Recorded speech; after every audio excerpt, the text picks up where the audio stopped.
మీకు తెలుసా పరిశుద్ధాత్మ ఎవరికో? ఆత్మ నింపుదలైన అభిషేకమైన దేవునికి విధేయులైన వారికి. అపోస్తలుల కార్యములు 5వ అధ్యాయము 32వ వచనం. మేమును దేవుడు తనకు విధేయులైన వారికి అనుగ్రహించిన పరిశుద్ధాత్మయు ఈ సంగతులకు సాక్షులమై ఉన్నామని చెప్పిరి. మొదటి మాటకు విధేయత చూపితే రెండవ మాట, రెండవ మాటకు విధేయత చూపితే మూడవ మాట. అట్లా మనం లోబడే కొద్దీ దేవుని ఆత్మ మనకి దగ్గర అవుతాడు. తమ్ముడో చెల్లే, మనం ఎంత ఆయనకి విధేయత చూపుతుంటాం అంత దగ్గర వచ్చేస్తుంటాడు. క్లియర్గా అర్థమైందా? దయ్యం కూడా అంతే. దాని మాట వినే కొద్దీ అది దగ్గరికి వస్తుంటుంది. దురాత్మ కూడా అంతే. ఫస్ట్ వెలపటుండి ప్రేరణ కలిగిస్తుంది. ఇస్కరియోతు యోధా జీవితంలో ఇది మనకి క్లియర్గా ఉంది. ఇస్కరియోతు యోధా జీవితంలో మనకు అది క్లియర్గా ఉంది. అన్నీ వదిలేశాడు, ఒక్కడ పట్టుకున్నాడు. ఇస్కరియోతు యోధా యేసుతో కూడా ఉంటూనే యేసు శక్తి పొందుకొనే మిగిలిన అపోస్తలతో పాటు తను కూడా కార్యాలు చేస్తూనే అన్ని వదిలేశాడు. కానీ ఒక్కటి ఉంది అతని దగ్గర, ధనాపేక్ష, ధన వ్యామోహం. దాని గురించి లేఖనం ఏం చెప్పిందో తెలుసా? సమస్త కీడులకు సమస్త దరిద్రానికి అదే మూలం అని చెప్పాడు. తెలుసా మీకు ఏంటిది అది? ధనాపేక్ష సమస్తమైన కీడులకు మూలం. తిమోతికి రాసిన మొదటి పత్రిక 6వ అధ్యాయం 10వ వచనం చదువుతుంది చూడండి. ధనాపేక్ష సమస్తమైన కీడులకు మూలము. కొందరు దానిని ఆశించి విశ్వాసము నుండి తొలగిపోయి నానా బాధలతో తమ్మును తామే పొడుచుకుని. నానా బాధలతో తమ్మును తామే పొడుచుకుంది. సమస్తమైన కీడులకు, సమస్త కీడులు. ఎవడైనా ఏదైనా కీడు పొందుతున్నాడు అంటే వాడు పొందే సమస్త కీడులకు ధనాపేక్ష మూలము అన్నాడు. అపోస్తలులు ఎంతమంది? 12. 12 ఒకడెవరు? ఇస్కరియోతు యోధా. మిగిలిన 11 లేదది. వీడికే ధనాపేక్ష ఉంది. ఆ ఒక్కటే అది మాత్రం వదల్లా మనోడు. ఆ ఒక్కటే ఆధారం చేసుకున్నాడు సాతాను. ఆ ఒక్కటే. దేవుని ఆత్మ యేసు ద్వారా ఒక పక్క దర్శిస్తుంటే దురాత్మ మరో పక్క యోధాన్ని దర్శించడం మొదలుపెట్టింది. చిన్నగా వీడు సాతాను ఆలోచనకి చెవినివ్వటం మొదలుపెట్టాడు. ఎందుకంటే డబ్బు పిచ్చి కదా. యేసుతో ఉంటా, యేసుతో తిరుగుతానే వీడు చోరీ చేస్తున్నాడు. వీడు చోరుడు అన్నమాట. వీడు దొంగ బుద్ధి చూపిస్తున్నాడు. నాకు తెలియదు యోధాను గురించి యోహాన్ చెప్పాడు. అర్థమైందా? చూపిస్తా. 12వ అధ్యాయము 6వ వచనం చదువు తల్లి. వాడిలాగూ చెప్పినది బేదల మీద శ్రద్ధ కలిగి కాదు గాని వాడి దొంగయ్యుండి తన దగ్గర డబ్బు సంచి ఉండినందున అందులో వేయబడినది దొంగిలించుచు వచ్చిన గనుక అలాగూ చెప్పెను. చూసారా? 12:6 చెప్పేశాడండి. వాడిలాగూ చెప్పినది బేదల మీద శ్రద్ధ కలిగి కాదు గాని వాడు దొంగయ్య ఉండి తన దగ్గర డబ్బు సంచి ఉండినందున అందులో వేయబడినది దొంగిలించుచూ వచ్చాను గనుక అలాగూ చెప్పాను. తేల్చి పడేశాడు. వీడెవరో యేసుతోనే ఉంటున్నాడు, యేసు పెట్టింది తింటున్నాడు, యేసు శిష్యులలో ఒకడిగా చలామణి అవుతున్నాడు, యేసుకు ఉపచారం చేస్తున్నట్టే ఉన్నాడు. కానీ వీడి దగ్గర ధనాపేక్ష అంటే డబ్బు మీద వ్యామోహం అనేది చావలా. అదొక్కటి సాతాను ఆధారం చేసుకున్నాడు. అదొక్కటి ఆధారం చేసుకున్నాడండి. ఆధారం చేసుకొని చిన్నగా ఒక్కొక్క ప్రేరణ సాతాను వాళ్ళలో కలిగించడం మొదలుపెట్టాడు. ఎవరన్నా డబ్బు ఇచ్చారనుకో, ఆ సొమ్ము సంచిలోకి డబ్బు వచ్చిందనుకో, వెంటనే దురాత్మ స్వరం వినబడుతుంటుంది వీడికి. ఆల్రెడీ లొంగుతున్నాడు కదా, ఆల్రెడీ దయ్యానికి సంబంధించిన లక్షణం ఒకటి ఉంది కదా వీడి దగ్గర. దాన్ని పోనీయకుండా గట్టిగా ముడేసుకున్నాడు కదా. ఏది దొంగ బుద్ధిని. ఏ బుద్ధి? పెద్దగా చెప్పండి. దొంగ బుద్ధి. సమస్త కీడులకు సమస్త దరిద్రాలకు మూలమైన బుద్ధి డబ్బు వ్యామోహం, ధనాపేక్ష, దొంగ బుద్ధి. అది ఆధారం చేసుకుంది దయ్యం, సాతాను. చిన్నగా వాడితో మాట్లాడటం మొదలుపెట్టాడు. సంచి నిండా సొమ్ము వచ్చిందిగా, ఆ సంచిలో సొమ్ము కొంత తీసుకొని నీ సంచిలో వేసుకో. నీతి న్యాయానికి పోతే రోజులుగా అది. ఆయన చూడు ఏం లేదు, ఆ అంగి తప్ప. అన్నీ వదిలేసి వచ్చాడు. అట్టంటోడిని నమ్ముకొని తిరుగుతున్నాం. చివరికి ఏదన్నా తేడా పడింది అనుకో, ఏం మిగిలేదు, ఏం లేదు. నీకు ఆయన మీద ఉన్న అంగి తప్ప ఇంకేం మిగలదురా నీకు. రే నిద్రమోహమాడా, తీసుకో సగం సంచి, ఆ సంచిలో సగం సొమ్ము తీసుకుని జాగ్రత్త. తెలివి నానా, ఇది తప్పు కాదురా, ముందు చూపురా, తప్పు కాదురా, జాగ్రత్తరా, తప్పు కాదురా, దీపం ఉన్నప్పుడే ఇల్లు చక్కబెట్టుకోవటం రా, తప్పు కాదురా, అనుకూలంగా ఉన్నప్పుడే 4 రూపాయలు వెనకేసుకోవటం రా. ఇదేదో బాగుంది, కరెక్టే. ఆ సంచిలో తీసి ఈ సంచిలో వేయటం మొదలుపెట్టాడు. అంటే ఒక పాయింట్ని గురించి అది ప్రేరేపించినప్పుడు వీడు లొంగితే ఇంకొక దానికి, చివరికి ఎట్లా తీసుకొచ్చాడు అంటే, ఈ యేసు నిన్ను అసలు గుర్తించట్లా. మిగిలిన వాళ్ళందరూ ఒక టైపు, నువ్వు ఒక టైపు. అసలు నీ బాధ ఏందో, నీ ప్రయాస ఏందో అర్థం కావట్లే అతనికి. ఎవడన్నా సంపన్నుడు వచ్చినా కూడా కాస్త అనుకూలంగా మాట్లాడితే వాడు 4 డబ్బులు ఇచ్చిపోతాడు. వాడు అల్లంత దూరం ఉండగానే ఈయన మహా పెడగా మాట్లాడుతున్నాడు, మొహమాటం లేకుండా. ఇంకెవరు వస్తారా ఆయన దగ్గరికి? ఇప్పుడు ఎవరినైనా నలుగురిని రాబట్టుకునేటట్టు మాట్లాడాలి, కానీ వాడు అల్లంత దూరంలో ఉండగానే పటామని కొట్టేట్టు మాట్లాడితే అటు నుంచి అటే పోతుండేవాడు. ఈ సంచేమో ఖాళీ అవుతుండే. అప్పుడప్పుడు ఎవడన్నా ఒకడారా వచ్చి ఇచ్చేనేమో అదే చిన్నగా ఈ సంచిలో పడతా ఉంటే కాస్త నడుస్తుంది, దొల్లుతుంది వ్యవహారం. మరీ ఉండే కొంది ఈయనకు చాదస్యం ఎక్కువ అయిపోయింది. సొన్నం కొట్టిన సమాధానారా, సర్పసంతానం అంటాడు, మీరంతా అట్టబోతారా ఇట్టబోతారా అంటాడు. అసలు ఎవరిని దగ్గరకు రానీడు, మొహమాటం లేకుండా మాట్లాడు. అసలు అట్టు ఉండొచ్చా? బే అటువంటి నమ్ముకుంటే చివరికి మనకి ఇక ఏమి మిగలదో. అది యూదుల రాజు అవుతాడని మేము అనుకుంటుంటే, యూదులందరినీ తేడా అంటాడు. ఇతన్ని బ్రతుకనియకూడదు, ఇతను కరెక్ట్ పర్సన్ కాదు, ఇతను కరెక్ట్ కాదు అని ఎప్పుడైతే అనుకున్నాడో వెంటనే సైతాను స్వరం, అట్లయితే ఇతన్ని బ్రతకనీయకూడదు, ఇతన్ని బ్రతకనీయకూడదు. మరి ఏం చేయాలా? చంపేయాలా? ఆ చంపేది కూడా ఒట్టికి పోకూడదు. అతని చావులో కూడా నీకు లాభం చూసుకో, అతని చావులో కూడా నీవు లాభం చూసుకో. ఈ ఆలోచన నిజంగా సైతాను అతనికి పుట్టించాడు అనడానికి లేఖనం ఉంది, చూడండి. యోహాను సువార్త 13వ అధ్యాయము 2వ వచనం. వారు భోజనము చేయుచుండగా ఆయనను అప్పగింపవలెనని సీమోను కుమారుడగు ఇస్కరియోతు యూదా హృదయంలో అపవాది ఇంతకు ముందు ఆలోచన పుట్టించి ఉండెను గనుక. అదిగో చూసారా, అంతకుముందు ఆలోచన పుట్టించి ఉండెను గనుక, అంతకుముందే ఆలోచన పుట్టించేశాడండి. అదే తలంపు కలుగుతుంది. ఇతను నమ్మేయాలి, ఇతను నమ్మాలి, ఇతను అప్పగించాలి. ఎందుకంటే ఇతను అందరికీ రివర్స్ అయిపోయాడు, ఇతను అందరికీ శత్రువు అయిపోయాడు. ఇతనితో ఉంటే మనం కూడా ఎఫెక్ట్ అవుతాం, ఖచ్చితంగా ఇతను వేసేస్తారు. అదేదో నేనే చేశాను అనుకో, మా వాళ్ళ దగ్గర, మా యూదుల దగ్గర నాకు సానుభూతి ఉంటుంది.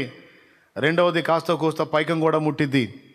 ఇతను తేడా, ఇతని మాట తీరు కరెక్ట్గా లేదు, సౌమ్యత ఎరగడు, లాలన తెలియదు, తీయగా మాట్లాడటం తెలియదు, మొరట మనిషిలాగా మాట్లాడతాడు, మహా పెడగా మాట్లాడతాడు, మోమాటం లేదు.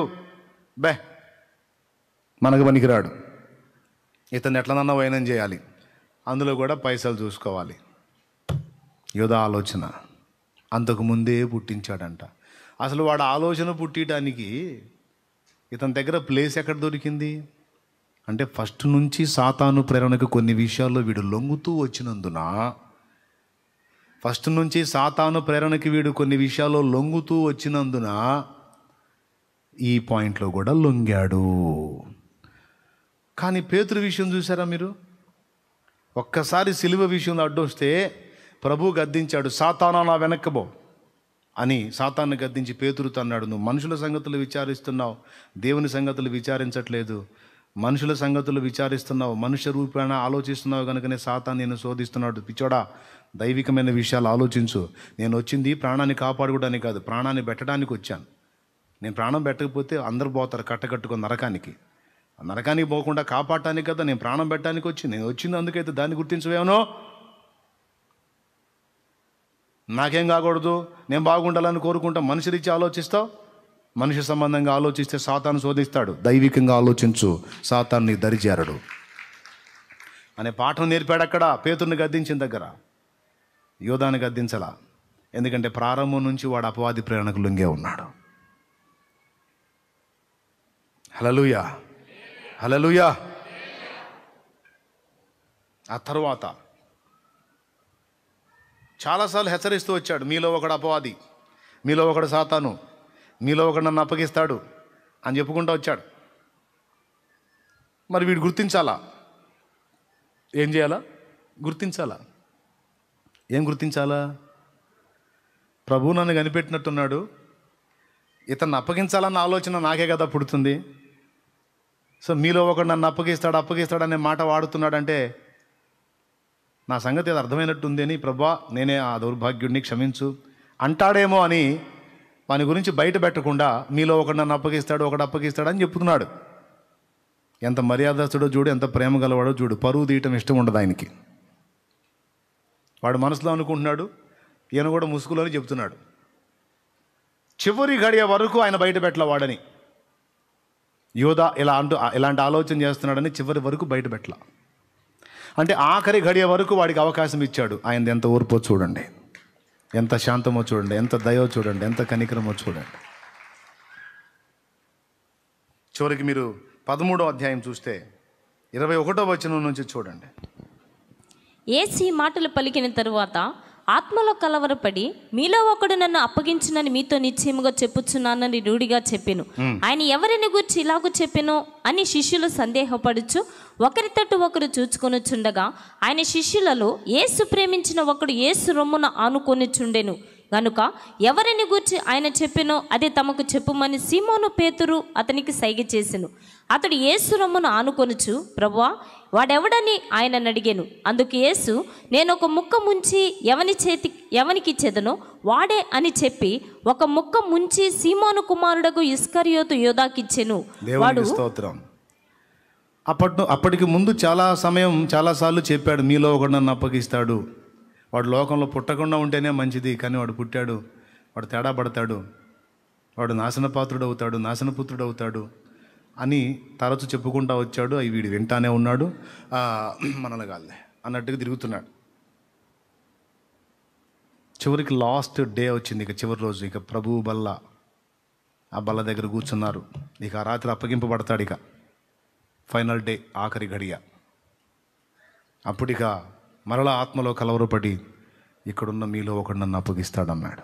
అప్పుడన్నా వాడు ఆయన దగ్గరకు వచ్చి, ప్రభువా ఇన్నిసార్లు చెప్పావు, ఈరోజు నాకే ఆ ప్రేరణ బలంగా వచ్చింది, నేనేనయ్యా అని పశ్చాత్తాపపడి ఆయన దగ్గరకు వస్తాడేమో అని మళ్ళొక్కసారి ఇస్తాడు అదే పాయింట్. కానీ అప్పుడు కూడా రాకుండా వాడు ముసుగులో ఉన్నాడు. తర్వాత పేతురు యోహానికి వెళ్ళి చూశాడు. కనుక్కో